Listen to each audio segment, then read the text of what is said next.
Hi guys, welcome to another UF Pro Beer 30. I hope you have your drinks ready, your crackers in front of you, because today we have the great pleasure to be here with Boris and have a drink and a chat about the amazing life that you have behind you. And some of you might know Boris already from our episodes that we had.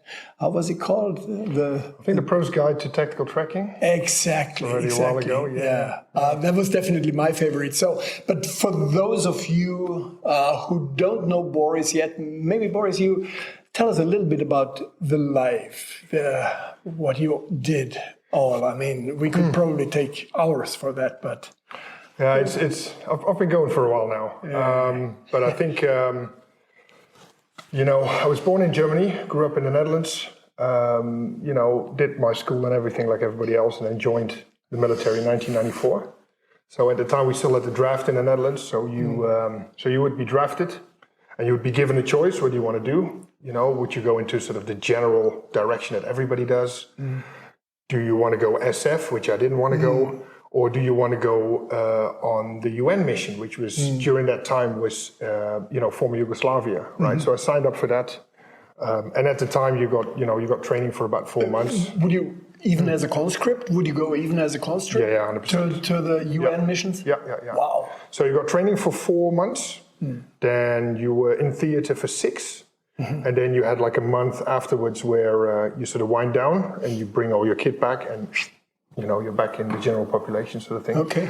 Yeah, so did that. And then, very quickly I thought, this is actually, a life that I can get used to. So Which part of the world were you on your UN mission?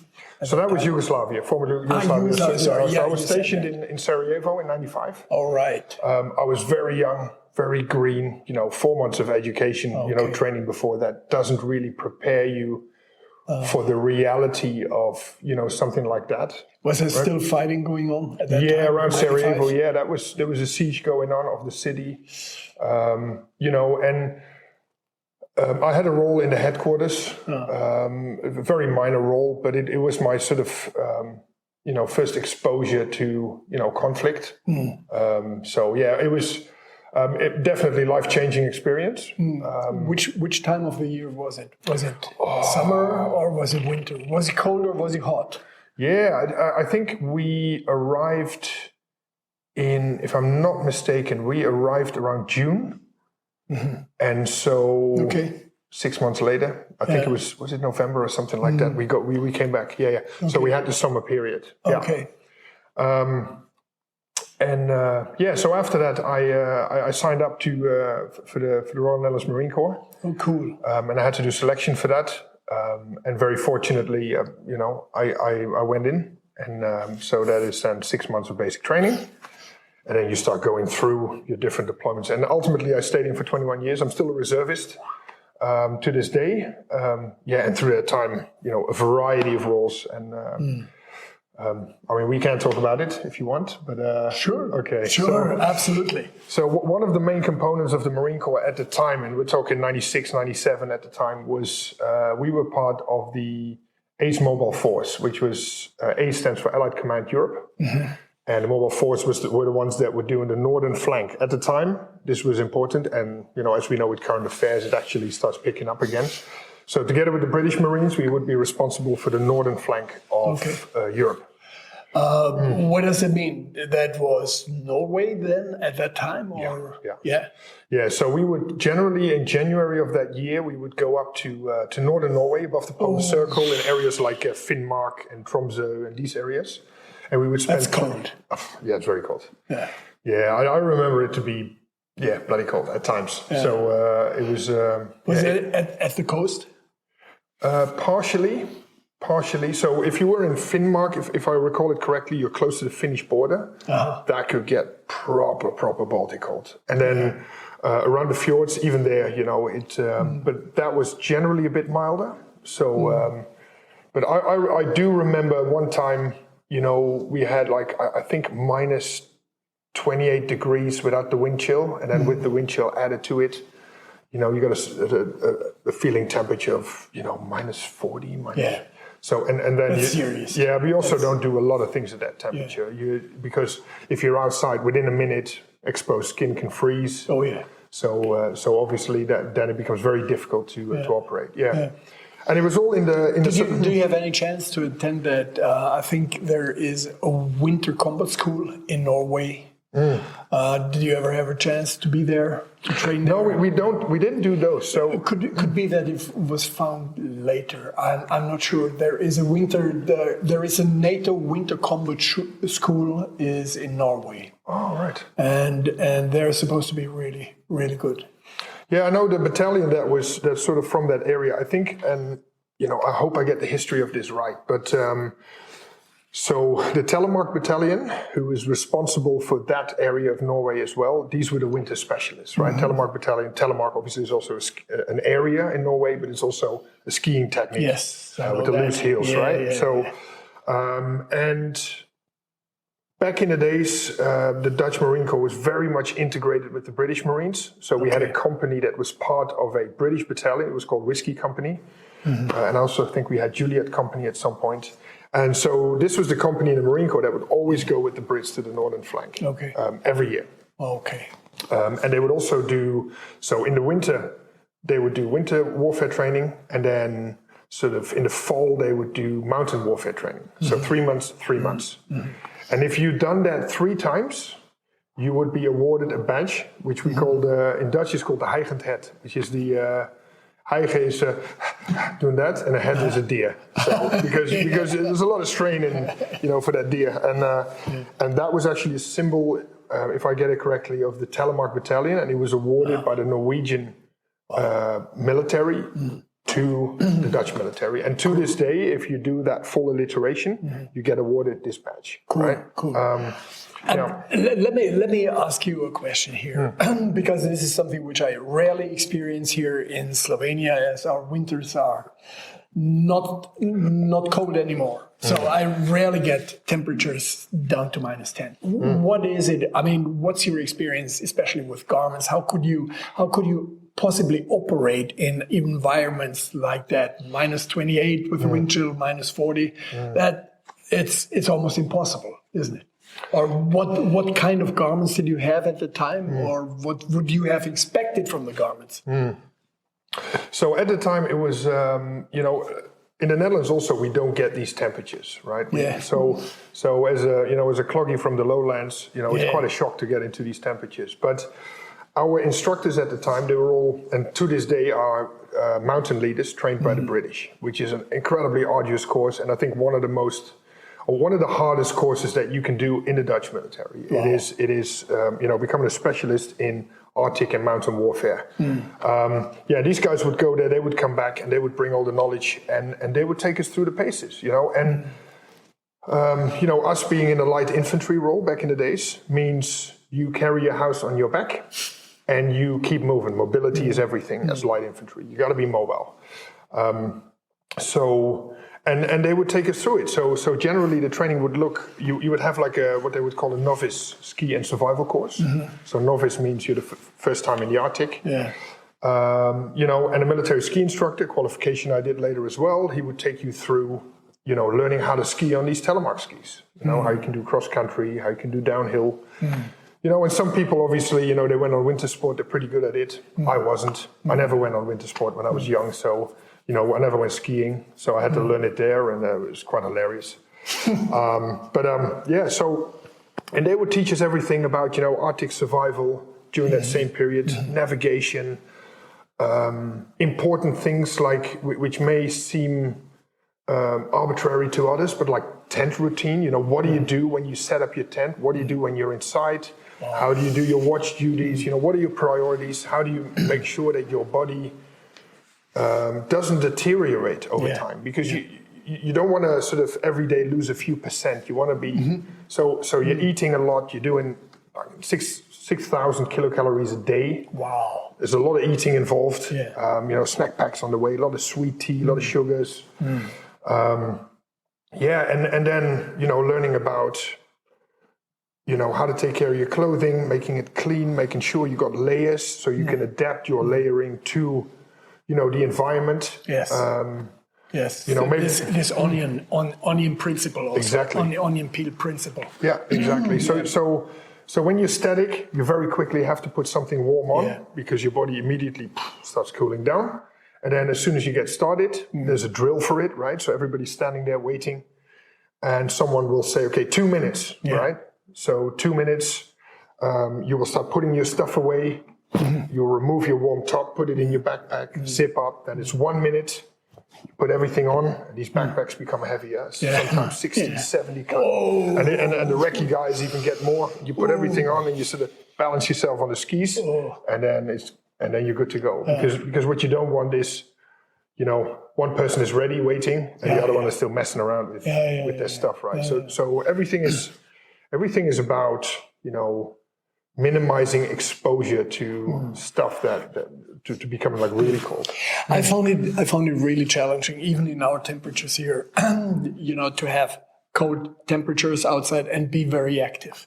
So because you don't want to build up too much moisture in your garment system, because otherwise you're freezing again very, very quickly. So I found this actually the biggest challenge that when you're on the move and then you're under heavy physical stress in cold environments, that you have the right type of clothing. And we have a product line which is specifically designed around that, where we say, okay, well, let's keep it as moisture vapor permeable as possible. Let's integrate ventilation openings so that if you're building up too much temperature inside your clothing, that you can get rid of that in order to not become too wet. Because becoming wet is that could be really, really nasty. No, it could be. And like when we started, or when I started, and it has changed over time, but when we started, we had very sort of old school, sort of back from the whiskey company days, right? So cotton, and wool and things like that, right? In itself, not a bad product, but you would notice that, the mountain leaders who came back from that sort of school, they would have different garments. Okay. So like how the special forces nowadays are sort of front runners for the regular forces. Those mountain leaders were front runners for the rest of us in the equipment that they had. So what we see very often is that guys would start, they kept going back to Norway and the mountains, so they started to, get more, different types of clothing they would just buy themselves, just to add it to what they already had, in order to improve. Because we already noticed what we had. We had to use it the first time just to get used to it and to learn how to use it. But after that, very quickly, people would start buying their own sleeping bags, their own layers, layers underneath, fleece jackets, things like that. And I remember back in the days, back in the 90s, there was still cotton as underwear. So there was, people were wearing cotton underwear, and cotton underwear probably is in that type of environment.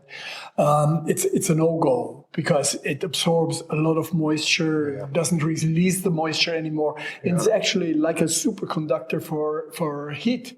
So you're losing all your body temperature through that wet cotton t-shirt. And especially where you have your backpacks on. Exactly. So no, because there is no air in between. This is the reason why we came up with that concept of the air packs that we integrate in certain products. Because whenever you are compressing the layers of air which are in your garment system, so usually you have layers of air, but especially in the shoulder area, because of the weight of the garments, you're compressing all the air in between. So air is actually the only thing which works as an insulator. Everything else is just a conductor. Exactly. So you're compressing it, and when you're wearing your rucksack, you're compressing everything, and your shoulders are getting... And it starts leaking, and it gets cold. But what would you say, when was the time when you guys saw the biggest sort of improvement in technical garments? Because I know back in the days, there was not a lot of good options available. It was also... At some point, we the Gore-Tex started coming in. Very early days Gore-Tex. I think it was single membrane at the time, right? So it was all right, but not great. When was that sort of big? Well, In my previous life, I joined Gore-Tex, the makers of the Gore-Tex, in 90. At that time already, the outdoor industry was very much into technical fabrics, into technical garments, into really high-performing garment systems. The problem was just that the military was so slow in adapting these new technologies. So it took the military, like in a lot of cases, it took the military another 10 years until they integrated all these new technologies, these new possibilities. I mean, in the 90s, there were already companies like Odlo, like these functional T-shirt, underwear companies. They were already there. Yeah. And there were, of course, good, especially Scandinavian companies with wool. And so a lot of things were out there. But I mean, we were just having we concluded, we buried the Cold War. And at the Cold War, the doctrine for most of the military, for most of the armies was, let's make them big. And if you're having a big army, then you cannot afford to have specialized products because they're too expensive. And only then, I mean, we then saw the beginning of a change. Right. Just imagine, I mean, when was Falklands? Falklands were 82, still, right? Yeah. And just imagine that the most casualties the British military had on the Falklands was trench foot. You wouldn't imagine that more than 30% of their casualties was trench foot. Yeah. So you're shipping soldiers around the globe, which is damned expensive, a huge logistic effort.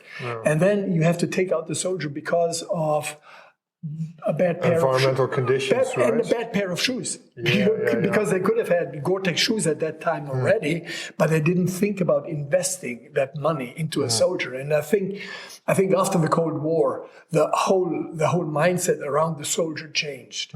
So the soldier became a more and more important specialist.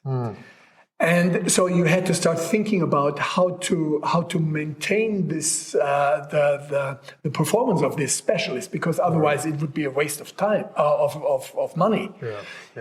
So the soldier became more and more important. Right. And with that increasing importance, also the garments became more and more professional. So to make it short, the possibilities were there, but it took the military. It wasn't yet adapted, right? It took the military some time to change the mindset.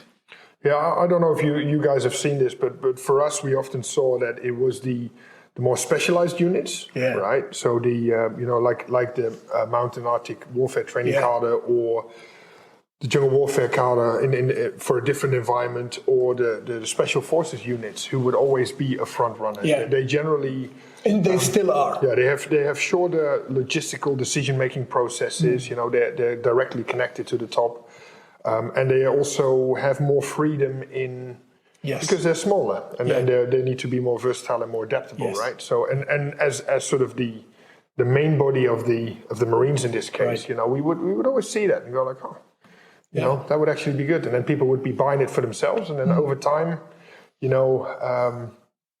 the organization saw it and said, okay, everybody's having this. Obviously, this is a good bit of kit. So stuff started coming in, I mean, it's I think it's clear that there is kit and that there is gear and garments out there, which is really, really good.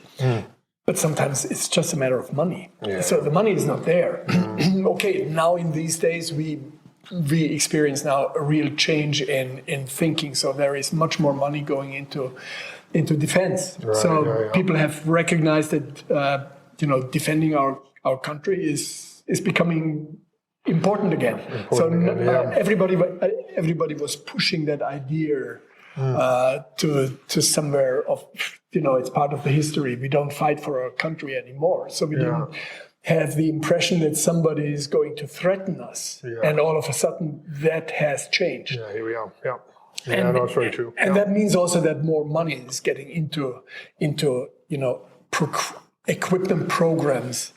What we experience a lot is that garments are always the last thing where the money is invested. And this is something which is really strange, because I think that's actually, I always say this is the first line of defense that you have on your body. It's your clothing. So it defines whether you're aware, whether you're functional. But I even see it in some of the returns that we are getting, that people still consider garments as, not that important. Why is that? That's a good question. I can only talk about my own experience in this sense. And I think, if you, I remember the old uniforms that we used to have, which was the US Army Woodlands. And I think if I recall correctly, the price that was listed in the catalog, I think you're talking, close to 10 euros for a pair of pants, right? And close to 10 euros for a pair of tops, right? Wow. So, and you get a certain level of quality in that, right? You get what you pay. Exactly, you get what you pay. So you will see that, the sort of prevailing idea, I think at the time was, if it breaks, we'll get you a new one. So going for quantity over quality, right? And especially later on in my career, I became a jungle warfare instructor, and together with my colleagues, we spent a lot of times in jungles all over the world. That is a incredibly harsh environment for everything, including, your clothing. And for us, it was, normal that we would take a pair of pants and tops to a jungle training that lasted maybe 8 weeks. And after that, it was ready for the bin. Yeah. And until you've used something else of a different quality, you don't know any better, right? So you accept it as it is. Okay, it'll last me one trip, and then I can go back and ask for a new one. Okay. But then again, it's like those ones. We were already heavily adapting those clothings to adjust for the jungle, because it has to dry quickly. Okay. Right. So all pockets are coming off. Really? We would add a little pocket here for the compass. Because you always need to have your compass on you. Wow. You can imagine if you are, somewhere holed up during the night, and you're in a small team.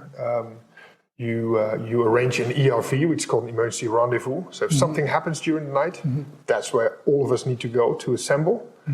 And at night in the jungle, this is what you see. You literally see nothing. You can't see your own hands in front of your face. So you need to be able to pull out your compass. You already put in the direction to the ERV, and then you can run there. So we would adapt all this stuff ourselves. But we would notice also very quickly that it starts deteriorating. So as you're wet all day, right? During the day, you got your wet kit. At night, you change to your dry kit. So you got the same thing on every day, and it never dries for the whole duration. You're wet, it's sweat, you're going into water, out of water, into water, out of water. It's raining. So, the cotton gets soft, right? And then what happens is the first thing that goes is actually your crotch area. You take a big step, you try to pull yourself on the embankment, and you hear... And now, when you're lucky, you got some cycling shorts on. If not, your junk's hanging out. Yeah. So now you try to sort of sew it up, which never works, obviously, in the field. And that's when it becomes prevalent that whatever it is you're wearing is just not up to the environment. And I think that I think you will only appreciate other, better quality stuff once you've been exposed to it and you've used it in the environment, right? Okay. Because also back in the days, in the jungle, cotton, nothing else, cotton. That is the thing, right? Natural fibers, for multiple reasons, mainly because the artificial fabrics, I'm not sure it's the right name. Yeah, the synthetics at the time were not of the quality that we have today. Right, so so it was immediately associated with, if it's that, it'll stick to you, it'll be sticky, it's not ventilating, you can't, it doesn't dry that well, it will just block it. So we said, it has to be cotton. But now, you guys gave us I don't know if I can talk about this, but a sneak preview of one of the products probably coming out next year. Well, one of those. It's very far. It's really very far. Yeah. So it's. It's specifically designed for that purpose. Well, I tell you what, we had a good chance to run around with that. Yeah. And that is, genuinely, that is really amazing stuff. Yeah. The speed at which that dries is just ridiculous. It's ridiculous. And it is so thin. It's like wearing a pajama, but it still has the strength to withstand that stuff. I had a super experience. A team was testing it at a jungle warfare school. And actually, that specific product in the beginning, they didn't want to have it because I thought it's too lightweight. It is only going to be torn into pieces within the first 5 meters that you're moving through the bush. Yeah. At the end of their training, that was their absolute that was what they preference. were going for, huh? That was the product that they went for. It's super, super lightweight, but it's 100% synthetic. And now here we are facing a conflict where, and I would like to know your opinion about that. 100% synthetic at that weight at the moment is not possible in flame retardant. Right. So if you personally would have to make a choice to have something which is like that and not flame retardant, and something which is at least no melt, no drip, which means that it might be burning, but there won't be any synthetic droplets which might be burning to your skin. Where would you put your preference? Oh. Yeah, that's it's a tough one. That's a tough question, and I'll tell you why it is a tough question, because I can only speak from the situations I was exposed to. Yeah. Right, and I never fought a war in the jungle. Yeah. Right, so which means I've only been exposed to training, exercises, and courses that we run. Right, which is still extensively in the jungle, but you don't have to deal with any of the stuff that happens in a real conflict. Yeah. Right, so from the training and that sort of mindset, the flame retardancy in that sense is not really important because you are not exposed to it. Yeah. How it would look in a real conflict, I find that very hard to judge. And I think that would be a command decision and not an individual's decision. So probably, at that level, maybe starting at sort of the jungle warfare 𝗙𝗙 and the SMEs as an advisory group too higher up, but also sort of the mil specs that they specifically look at, that would be guiding in that. Yeah. But for me personally, the lighter, the faster drying, the better it is for me to be running around. I mean, and this is always there is, if you're talking about protection or protective equipment, you can protect yourself like a turtle. But at the same time, you're losing mobility, you're losing concentration because it might be heavy and not breathable. So you can protect yourself a lot, but you're losing a lot of agility, a lot of awareness, a lot of reaction and focus. On the other hand, if you say, okay, well, I have no protection at all, but I'm super agile. I have great awareness. I am totally focused. That is also protection. Yeah, because you are actually deciding, how to react, and on the other hand, it's more the equipment which allows you to react or not. So, it's always this passive and active protection. Yeah, that's exactly so. Like and again, specifically jungle environment, right? So you're talking, triple canopy jungle. Yeah. It's wind still all day. You never see the sun unless you're near a river or a clearing. Humidity is high, 80-90%, right? And when it's raining, even more, 30-35 degrees. Moisture doesn't evaporate from your skin really, which is your primary cooling mechanism as a body, right? Yeah. So you're always in that sort of situation. And as you say rightly, mobility has its own safety. Absolutely. Because if people cannot pin you down, that comes with safety and awareness as well. So the way we would do it is you know, we would never wear body armor during our patrols. Yeah. Right? Because the patrols, that's 12 hours of slow walking. You know, hand signals. You know, we would go days without a spoken word, just hand signals. All very slow, very calm. Every time you stop, you take a knee. Right? And this is your daily mantra. You go through it the whole day.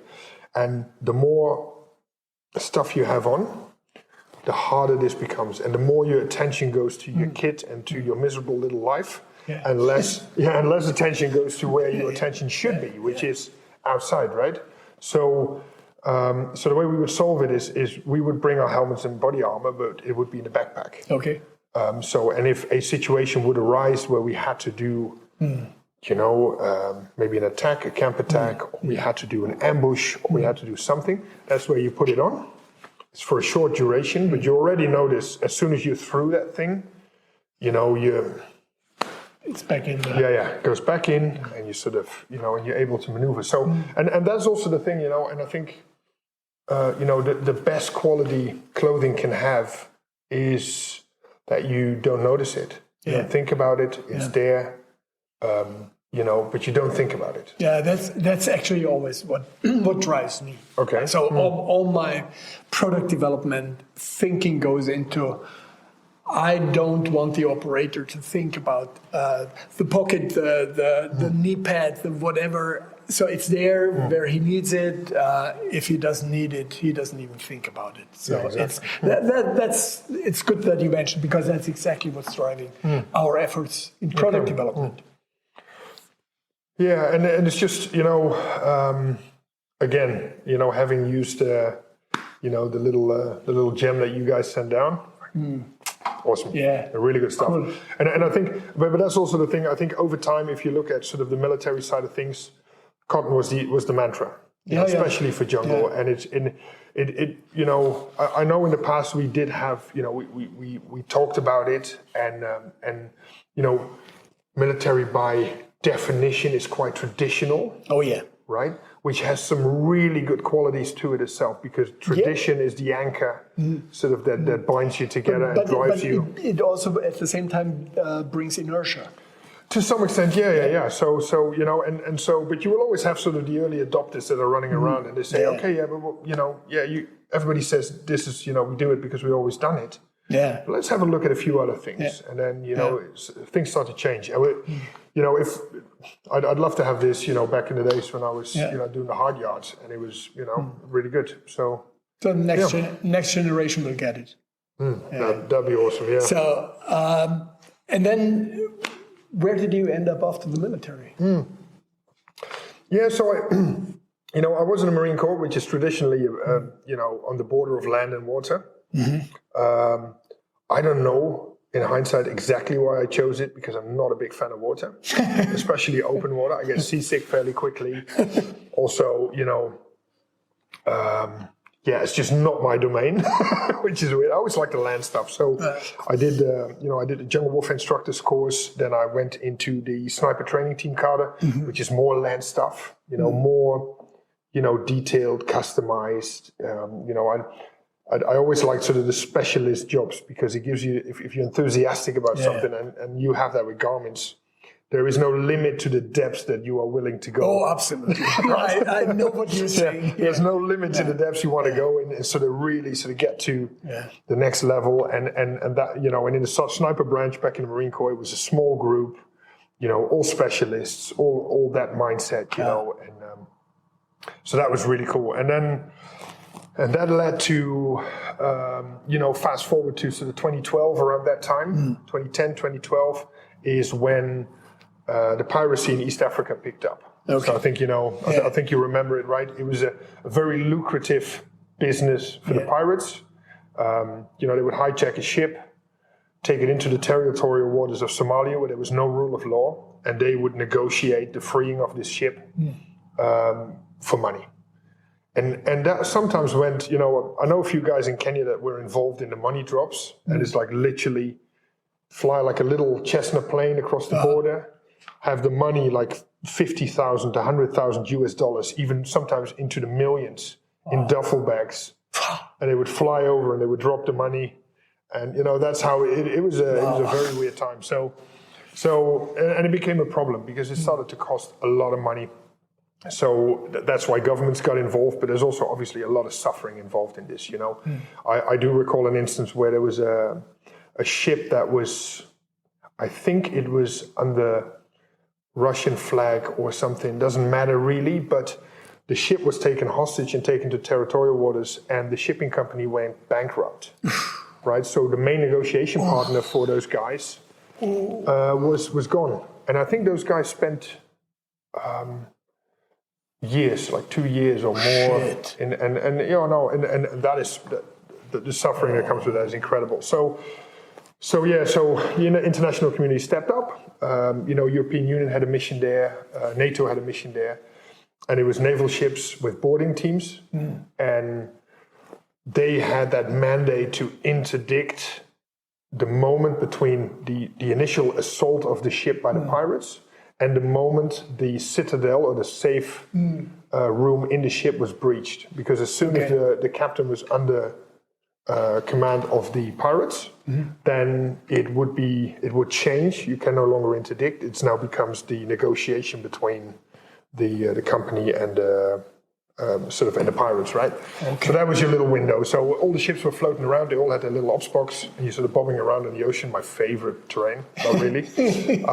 No, but it was an awesome job because it had a very sort of, you could have a very direct impact on people, right? On the safety of people, which I thought was awesome. And I was the sniper team commander on one of those missions. So we had a boarding team, and then not a big team, there's 2 people, right? So, and I was the boss because I was the oldest and the highest ranking. And Dave, my shooter, the 2 of us, we were responsible for covering the approaches of the boarding teams. So it was an awesome job, really good. And then, we made our way to East Africa. Mombasa Harbor, the ship needs supplies and fuel.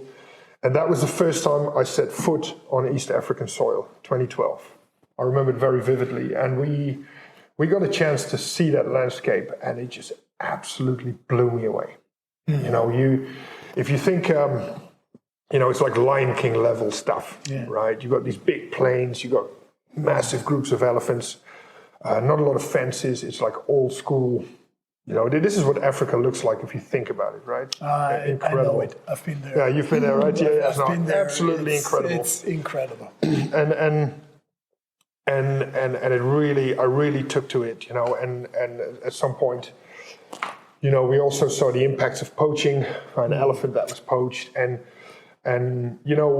it's one of those things where it sort of plants a little seed in your head, and you go like, I'm blown away by this environment. I'm touched by the uselessness of the killing of one of these magnificent animals, and I'm not overly sentimental with animals. Things have their cycle. Sure. But, obviously the human impact on that, it got to me. So, it was sort of set with me in my mind, and it took another 2 years. And then this thing just became too strong, right? I had a good career. I had a couple of awesome jobs lined up with the Marine Corps, I could go back to the sniper training team, as the chief instructor and things like that. And I thought, but then here's this thing. This sort of unknown, right?